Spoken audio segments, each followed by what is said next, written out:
भक्त अमर नहीं होना चाहता। किसी भक्त ने नहीं मांगा कि मैं अमर हो जाऊं। ये देहाभिमान असुरों में पाया जाता है, असुरों के अंदर होता है। महाराज परीक्षित गंगा जी के तट पर आकर बैठ गए। अच्छा तापड़िया जी, क्या महाराज परीक्षित के कल्याण में कोई संशय है? भले ही सर्पदंश से मृत्यु होने वाली है, और ऐसा कहा जाता है कि जहर से जिसकी मृत्यु हो, दुर्घटना में जिसकी मृत्यु हो, उसकी सदगति नहीं होती। ये नियम सामान्य लोगों पर तो लागू होता है, पर परीक्षित जैसे महापुरुष पर लागू नहीं होगा जी। जन्म के पहले दर्शन करके आए। अच्छा, उसके अलावा आप विचार करिए कितनी चीजें उनके साथ हैं। सबसे पहली बात तो वो गंगा जी के तट पर बैठे हैं। वो गंगा जी की चर्चा हमने पहले दिन की थी कि यदि मरते समय गंगाजल मिल जाए तब तो कहना ही क्या है। मान लो गंगाजल ना भी मिले और मरते मरते व्यक्ति कोई पापी गंगा गंगा कह के प्राण त्याग दे, तो भी भगवती गंगा की ऐसी कृपा होती है कि वो विष्णु पद का अधिकारी हो जाता है। अब मरते समय उसके मुख से गंगा जी का नाम भी नहीं निकल पाया, और मरने के बाद उसकी अस्थियां गंगा जी में पहुंच जाएं, तब भी उसका कल्याण हो जाता है। कितने उदाहरण है। तो महाराज परीक्षित तो गंगा जी के तट पर बैठे हैं। दूसरी बात है भगवान नाम।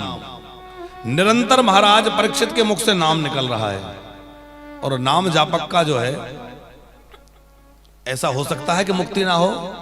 जा सुनाम सुमरत एक बारा नर तरहई भव सिंधु अपारा।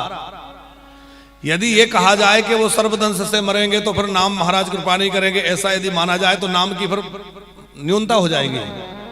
नाम महाराज की तो इतनी महिमा है, जिसने नाम का आश्रय ले लिया उसने सारे तीर्थ कर लिए। स्कंद पुराण में लिखा है कि जिसने नाम जब प्रारंभ कर दिया, जिसकी जिह्वा पर भगवान नाम विराजमान है, उसके पल पल में अनेक यज्ञ हो रहे हैं। नाम जब जिह्वा पर विराजमान है तो उसके यज्ञ हो रहे हैं, उसके द्वारा तीर्थ यात्रा हो रही है, सारे सत्कर्म हो रहे हैं। भगवान नाम यदि जिह्वा पर विराजमान है तो उससे कोई सत्कर्म नहीं बचा। निरंतर महाराज परीक्षित भगवान नाम जप रहे हैं, तो गंगा जी का आश्रय, नाम का आश्रय। तीसरा है महापुरुषों की कृपा और सन्निधि। अब विचार करिए, राजा परीक्षित जो बैठे हैं तो उनके सामने बड़े बड़े महात्मा बैठे हैं। मृत्यु के काल में एक भी किसी महापुरुष की दृष्टि यदि किसी पापी पर पड़ जाए, किसी पापी की मृत्यु हुई और कोई भगवत प्राप्त सिद्ध संत की दृष्टि उस पर पड़ जाए, तो वो पापी भी मुक्त हो जाता है। इतने सब लोग वहां बैठे हैं, इतने महापुरुषों की दर्शन, चरणामृत आदि परीक्षित को प्राप्त हो रहा है, तो उनकी दुर्गति होने की संभावना नहीं है। फिर भगवान कहते हैं कि मेरे भक्त के वंश में जन्म लेने वाले की दुर्गति नहीं होती, और इनके तो पिताजी भक्त, इनकी माताजी भक्त, इनके दादाजी भक्त, इनकी परदादी कुंती माता भक्त, पूरा परिवार तो भगवत भक्त है, तो दुर्गति कैसे होगी। तापड़िया जी, जब भी भारतवर्ष से कोई मर करके और नरक में जाता है, भारत भूमि में जिसका जन्म हुआ था, और भारत भूमि से मरने के बाद जब कोई नरकों में जाता है तो यमराज बड़े आश्चर्यचकित होते हैं, और आश्चर्य में पढ़ करके कहते हैं, अहो ये भारतवर्ष से आया है, जहां मुक्ति इतनी सरल, इतनी सस्ती है, वहां से मर के और ये नरकों में कैसे आ गया। कितनी सरल है मुक्ति। यहां मुक्ति इतनी सरल है कि पेड़ से, नदी से मुक्ति हो जाए, पत्थर से मुक्ति हो जाए, पशु से मुक्ति हो जाए। महाराज धर्मराज कहते हैं कि जिस भूमि में इतनी मुक्ति सरल हो, कितनी सरल है। मरते समय पापी के मुख में एक तुलसी पत्र पड़ जाए, हो गया काम। मरते समय उसकी गले में, उसके शरीर पर एक तुलसी का दाना पड़ा हो, चाहे जितना बड़ा पापी हो, नरकों में नहीं जाएगा। कितनी सरल मुक्ति है। अरे मरते समय भी तुलसी ना पहने और उसकी चिता में तुलसी की काष्ठ डाल दी जाए, मरते समय भी तुलसी उसको प्राप्त नहीं हुई, और उसकी अंतिम या वो हो रहा है उसका अंतिम संस्कार में चिता में आपने तुलसी काष्ठ डाल दी, तब भी भगवत धाम चला जाएगा। तो पौधे से मुक्ति हो रही है, नदी से मुक्ति, गंगा जल की हमने बात सुनी ली। पत्थर से मुक्ति माने सालिग्राम शिला, सालिग्राम शिला पत्थर रूप में ही है, पर सालिग्राम भगवान का चरणामृत पान करके जो प्राण त्याग देता है, जिसके मुख में चरणामृत पड़ जाए, वो चाहे जितना बड़ा पापी हो पर विष्णु धाम को ही जाता है, भगवान के धाम को जाता है, उसकी दुर्गति नहीं हो सकती। तो जहां मुक्ति इतनी सरल है कि अरे सालिग्राम शिला का चरणामृत मिल जाए, काम बन गया। पशु से मुक्ति माने पशु के रूप में क्या है, गाय, गौ माता का दर्शन, उनकी परिक्रमा, उनका आश्रय, पापी से पापी व्यक्ति भी मुक्त हो जाए। जहां इतनी सरल मुक्ति हो और वहां से मर के कोई नरकों में जाए, तो महाराज धर्मराज यमराज को भी बड़ा आश्चर्य होता है। हम लोग बड़े सावधान रहें, भगवत कृपा से हमें भारत भूमि में जन्म मिला है, ये पुण्य भूमि है, ये दिव्य भूमि है। इस पावन दिव्य भारत भूमि में हमें जन्म मिला, और वो भी भगवान की कृपा से किसी अच्छे परिवार में जन्म मिला, वैष्णव परिवार में जन्म मिला।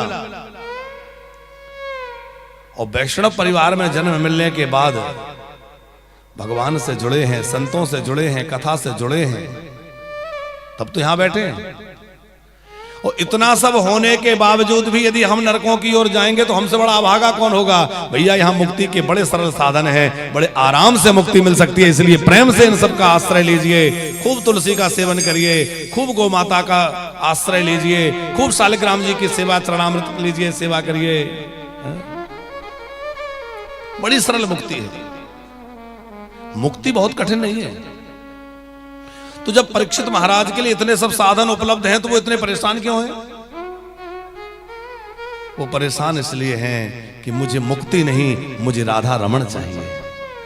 जैसे भरतलाल जी कह रहे हैं कि आरथ न धारा मोन काम रुचि, गति ने चाहो निर्वाण। मुझे निर्वाण भी नहीं चाहिए, तो क्या चाहिए?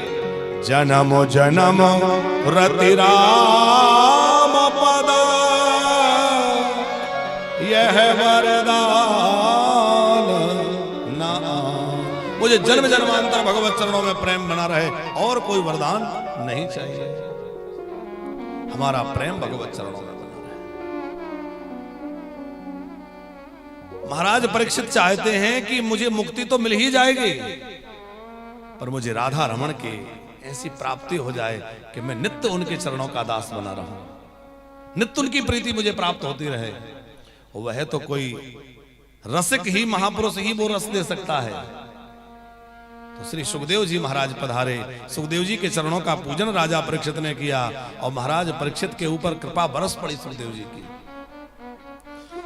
परीक्षित ने प्रश्न किया, गुरुदेव मरने वाले को क्या करना चाहिए? अच्छा, मरने वाले कोई अकेले महाराज परीक्षित हैं? हम आप सभी मरने वाले हैं, कौन कब मरेगा ये पता नहीं, लेकिन ये निश्चित है कि मरना है। तो प्रश्न अकेले राजा परीक्षित के लिए नहीं है, हम आपके लिए भी है। सावधान हमें ज्यादा होना चाहिए, क्योंकि परीक्षित को तो पता है कि 7 दिन तक मरेंगे नहीं, क्योंकि 7 दिन बाद मृत्यु है। पर हम लोगों को तो कल का भी भरोसा नहीं है, कुछ पक्का है।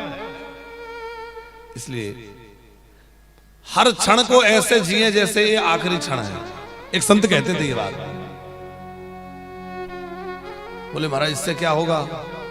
बोले बुरे कामों से बच जाओगे।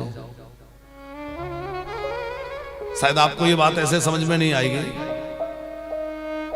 क्या हुआ? समझ में आ रहा है ना? तो अच्छा, दूसरी तरह तुम्हें समझाएं।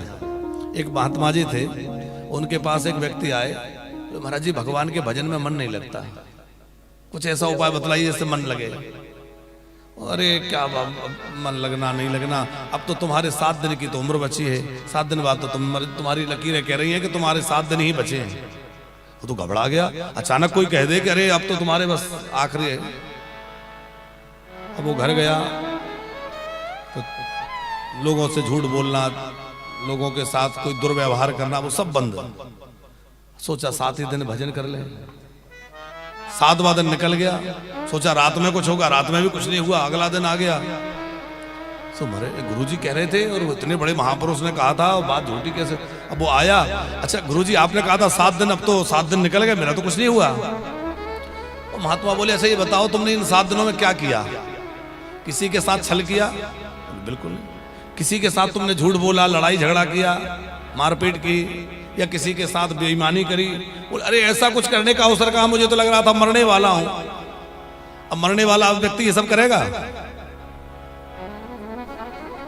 महात्मा ने समझाया कि देखो तुम जो प्रश्न लेकर आए थे उसका यही उत्तर है। तुम कह रहे थे ना कि मन कैसे लगे, तो मन लगने का ये तरीका है कि ऐसे जियो जैसे भी ये 7 दिन जिए हैं। बोले ऐसे ही समझो, हर दिन की जाने कब हमारा अंतिम क्षण आ जाए तो बुरे कामों से बचे रहोगे, मन भगवान में लगा रहेगा। तो 7 दिन की बात परीक्षित को तो पता है, पर हमें तो कल का भी भरोसा नहीं है।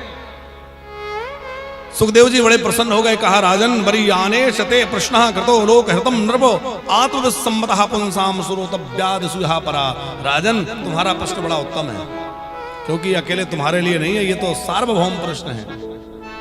राजन श्रोतव्यादीनि राजेंद्र नृणाम सन्ति सहस्रशा अपश्यतामात्मतत्त्वं गृहेषु गृहिणी। इतना बड़ा जीवन व्यक्ति को मिला है, लेकिन वह व्यर्थ प्रपंच में समाप्त कर देता है। किसमें? तो सुखदेव जी ने एक श्लोक में बतलाया लोग क्या करने में लगे हैं कि निद्राया हुर्यते नक्तम व्यवायेन चावावय देवाचार्थे हया कुटुंब भरणे। रात्रि तो सोने में बीत जाती है, दिन जो है धन की चिंता में, व्यापार परिवार की चिंता में, कुटुंब की चिंता में बीत जाता है। वो इतना बड़ा जीवन सब व्यर्थ चला जाता है। तो क्या करें? सुखदेव जी ने 3 साधन बतलाए हैं। श्रोतव्या कित्तस्मातो भारत सारवात्मा भगवानीश्वरो हरि श्रोतव्या कीर्तितव्यश्च स्मर्तव्येष्यता।